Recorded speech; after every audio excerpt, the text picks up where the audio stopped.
So when you're mechanically inclined, your powers can be used for two main things. One is to have a project car, like my 2004 Nissan Xterra, which is your fun car that you just make projects to do and you modify it and have something fun to drive. The second thing that you use your powers for is to keep old cars running. So this is my 1999 Lexus ES300, and it requires some maintenance because it's got 195,000 miles on it. So just recently I was driving down the interstate right around 70 miles an hour, and then out of nowhere, the power cut to the wheels, the engine coasted down RPM, and I had to coast the car to an exit ramp to stop and pull over. Now once I came to a complete stop, I was still able to drive forward and backwards, but once the engine RPM got up to around 3,000, it just started knocking and it bogged back down. So I had to check my check engine light codes. Now I know that I already had some codes for the oxygen sensor that I had not gotten around to fixing yet, but there had to have been something else going on. Now I've already checked my codes here, but I had 7. So I had P1300, P1155 plus 1155 pending, P0301, P0125, P1153 plus P1153 pending. So I'm going to have to do some Google searching and figure out what exactly these codes are representing. So I know 1155 and 1153 were related to the oxygen sensor that I had not replaced, and so I don't think that would be the cause of what I'm experiencing. Looking at the list, P0301 is a cylinder 1 misfire, and P1300 is igniter circuit malfunction. So the igniter circuit being the ignition coil, which is connected to the spark plug, which causes the ignition cycle to go and combust the gas and air charge in the cylinder. So this is actually making sense. Those two codes sound like they're going together, and that if my ignition coil goes bad and I'm no longer sparking on that cylinder, that's going to cause a misfire. So doing some more internet research, I came across a number of good message board threads on Club Lexus. And it turns out that P1300 is a code for that igniter circuit or the ignition coil circuit. And that will actually send the car into limp mode in the sense that it will cut the fuel pump from the ECU to prevent you from revving the car up and doing more mechanical damage by having that misfire. So that explains the symptoms that I'm having.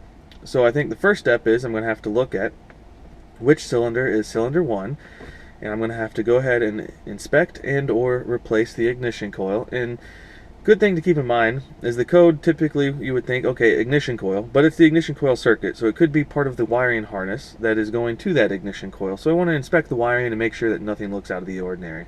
So let's go ahead and get started. So the first thing is to identify which one is cylinder 1. So this is a V6 engine, so you got 3 cylinders on the front and 3 cylinders on the back side. And the numbering nomenclature is cylinder 1, 2, 3, 4, 5, and 6. So the ignition coil is going to be back here underneath the intake manifold. Now I really don't want to have to remove the entire intake track, the throttle body, and this intake manifold, but since this one is on the very end here, it looks like the ignition coil is right here. I might be able to get a wrench back here. I might have to remove this crankcase breather hose, and there's a couple ground connections that I could remove from the side of that. But I'm going to see if I can get this coil out without having to remove the entire manifold. Alright, so in preparation of trying to get this ignition coil out right here, there's a wire harness plug right here that I'm going to go ahead and remove. There's just a little spring tab on the bottom side that you got to push in, and that'll unplug. Push that out of the way. There is a ground connection right here, and I'm going to go ahead and just remove that wire because I think that'll make it easier to be able to slide this coil out.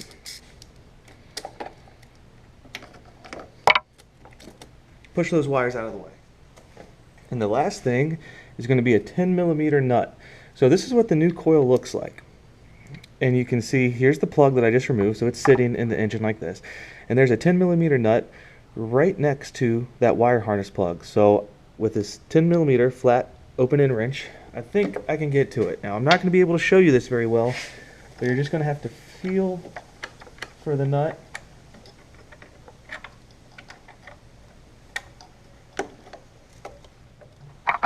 And you're just going to have to be patient and work the hardware out. So once you loosen it up with the wrench a couple turns, it'll probably be easier to remove the rest of the hardware with your fingers. So, okay, so it's actually a bolt. Now the question is going to be, with the coil this long, do I actually have a way to get it out of the engine? So I'm going to pull on it, see if I can get it past. Oh, look at that. Here's the old coil, came right out. Alright, so looking at the original ignition coil that I took off of the engine originally, there's no obvious signs of failure here. Looking at the wire harness connection, it's got 4 prongs on it. I don't know if you can see that, but none of them look to have burn marks or bent or anything like that on there. So it looked to be making a pretty good connection. Looking in the end that connects to the spark plug, it doesn't look like that connector is bent or damaged in any way. It's kind of hard to see inside that rubber boot, but it doesn't look like there's any burn marks either. So, you know, that seems to be making a good connection. And when I went for the mounting bolt here, the original mounting bolt was pretty snug, so I don't think it was an issue of the coil not being seated on the spark plug correctly. So that leaves me with this potted area right here on the top. So there's some other connections inside this ignition coil that are in this potted material. And my guess is probably just from the thermal cycling of heating up and cooling down. It probably led to a broken solder joint or a broken electrical connection that left the coil non-functional. Alright, so with the new coil, I'm just going to take a little bit of dielectric grease, and I'm just going to put some on the inside of the boot on the bottom that will actually connect to the spark plug just to keep moisture out. Normally you would put the dielectric grease directly on the tip of the spark plug, but I'm not taking the engine apart to be able to get to it. So there's the spark plug hole right there, and I'm just going to try and snake it in the same direction that I was able to remove it.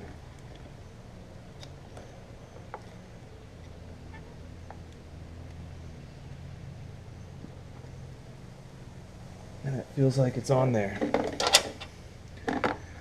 So now I'm just going to take that bolt that I removed from the first one,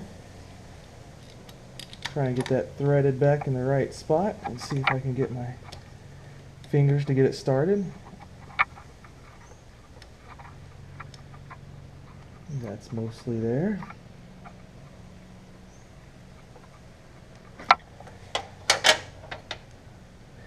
And I'm going to snug it up with the wrench.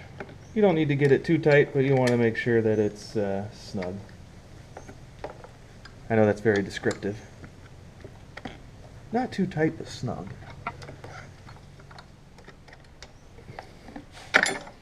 Alright, so that's snugged up.